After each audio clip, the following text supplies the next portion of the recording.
Hello,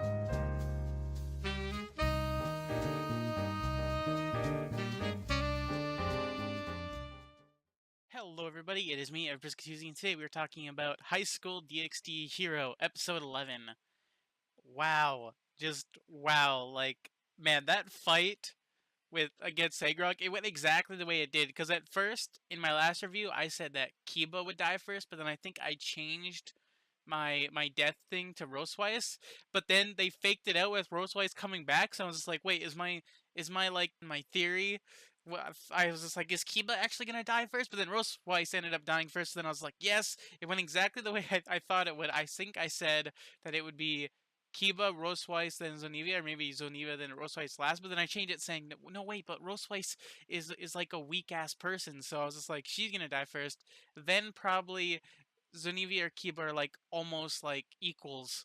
I could say like basically with the way that they fight, they're basically equals. And then I like it how Zonivia's new sword is able to break into other parts. Like she's basically like exactly like the counterpart that no wait, or was it Kiba that was fighting Siegfried a couple episodes back where he has multiple swords, so I guess Zonivia needs to have multiple swords too, and apparently multiple people can use it. Oh, but damn, man, when Zonivia and Kiva attacked at the same time and cut off Segrog's arm, I was just like, what? Like, like seriously, like I thought that these matches were like kind of friendly, even though that last episode Kaneko got like body slammed, no, fist slammed right into the floor. But the same thing happened to Zanivia. Like, damn, Sagrog just like kicked the hell out of her, and then when she fell down, and when you saw like the anime like Dead Eyes that they do in series, I was like, wow, she got like brutally murdered.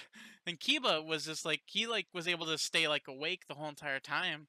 Like Roastwhite just got like punched off, and then she just slowly faded away. And then like Zadivia just got kicked a whole bunch in the stomach, and then she just died, and then her eyes were dead. She got completely knocked out. And the Kiba just got punched, and then got knocked out, and then not knocked out, but he was still awake, but he just couldn't move. And then it happened again. I like it how there was also an aura around Segrog that showed his power. He was wearing restraints, and when I saw the restraints at the beginning of the match, at the beginning of the episode, I was just like, did he wear those restraints when he was fighting Issei a couple episodes back? Because I hope that he wasn't, but I'm pretty sure that he was. Like that had to be what was happening before, because he must be like 20 times stronger. Like he must be like as strong as the villains, or maybe he's like as strong. It's either he's as strong as them or he's stronger, because he's super powerful for only having physical devil strength. Like, and I'm also wondering, let's see, was there a fight after that? Yeah, Issei's fight was pretty interesting, because Issei fought the queen with the black holes, and that fight ended quick. I did not think that his power-up would be able to defeat that queen pretty quick. I thought that the queen would have been able to, like, activate her black holes and use Issei against him, and it would be, like, a really, like, the fight, but Issei was completely angry. Also, it's weird because of Issei's one-track mind. He always, like, just rushes in and he's super angry. But I guess with the way that Zenivia got like tarnished and the way that Kaneko got tarnished, I guess that it makes sense for why he would be super angry. And then he would use like his speed form and then his big form to almost. I can't believe that he would. I can't believe that attack would have killed the queen. Like that was just like wow. I can't wait to see how the fight goes against Sagrog and Issei. But then it's going to be a team battle, which is I thought that something like that was going to happen because there's only 2 episodes left, but I can't wait to see what Segrog's like pawn ability is like. With the confidence that he has in him, I think it's probably going to be that he's also a Dragon Slayer. Why did I say Dragon Slayer? I have Fairy Tail in my mind, like a Dragon Balance Breaker user, where where he's probably going to have that, or he must have something up his sleeve because that mask guy must have some sort of power. I guess it's just going to be a very interesting battle. But I guess before I review the rest of the episode, I'm gonna talk about the title screen. Who the heck is this chick? Like I was looking at this picture for the title screen, and I was like, I can't figure out who that is. Like my mind is a little bit jumbled that I have no idea who that is. It's either someone new or someone that we've already seen before. I'm confused with that picture for some reason. Well, I guess I'll be back in a few seconds to review the rest of the episode. Man, man, oh man, the stuff that happened in the rest of this episode. That was sweet. That was just epic, and that was just cool. That was exhilarating what I just witnessed. He like changed the phrase of his awakening.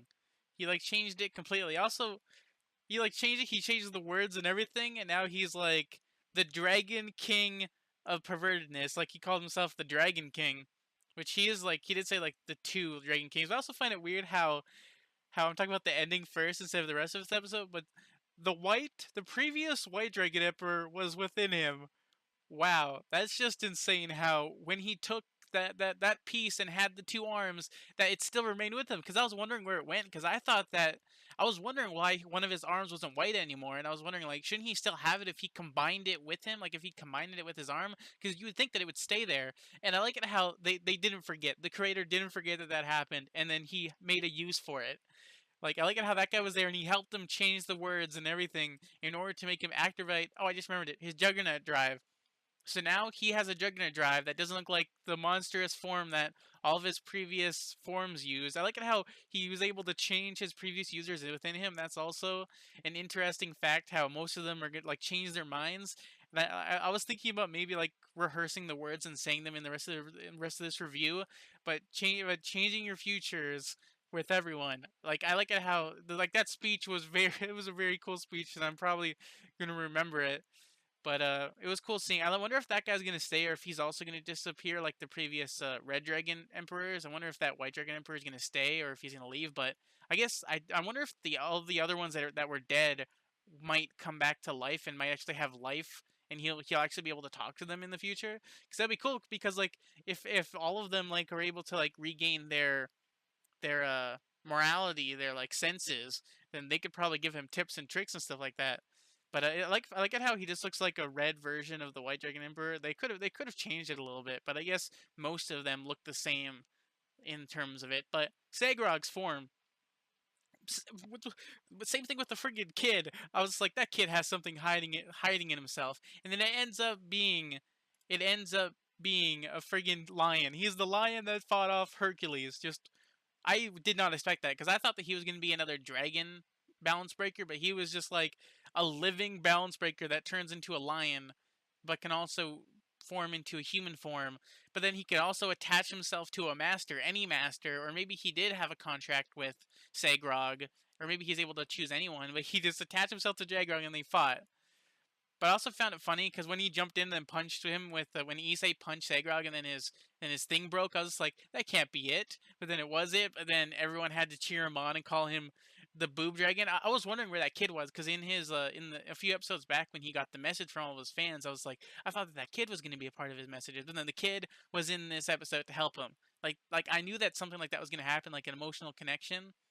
I almost got disappointed when Rias got sort of depressed again, but she sort of wasn't depressed. She was just because she was just wondering why she was so useless. Because usually in the past, whenever when she got a power up, it was because Issei sent his power over to her, and then she or Akena would become like super strong, or like everyone else would become super strong. But she really needs a power up in the future because she's like becoming like a damsel in distress almost, and I think that that's bad in these type of stories because you want to like have some sort of power within these characters because everyone else is becoming useless almost. Because people are still like on par with Issei when Issei's in his first form almost. But I think everyone needs to have a power up, a little bit of a power up. Same thing for them to face the bad guys for that to happen. Because Sagrog in his lion form, I think he's like probably like 20 times, even 30 times stronger than the guy with the villains. Probably he would probably be able to defeat the White Dragon Emperor. Is there a form above the Juggernaut Drive? I was like, is there a form above that? Or I'm thinking too much into the future, but their fight was pretty awesome, especially seeing how noble the dragon was. Even though that they mentioned that it was a killing machine, but then it's super nice because of Sagrog. But other than that, I can't wait to see the next episode to see Issei fight in his Juggernaut Drive against Sagrog in his lion form because they have to be equal in strength now because he has his full because he's the Red Dragon Emperor. So then he's gonna be pretty strong against this. Plus, he should still be able to boost even in his Juggernaut Drive. That should be possible. So, or maybe like maybe he might have holy powers within him too, because the White Dragon Emperor is there too. So Yeah, I just can't wait to see what happens. This episode was super exciting. I can't wait to see what happens in episode 12, the finale. It took me a while to watch it since it ended a couple weeks ago, 2 weeks ago or 3 weeks ago. But yeah, if you enjoyed this review, leave a like. If you didn't, then leave a dislike. And yeah, I'll see you guys in the next video. And bye.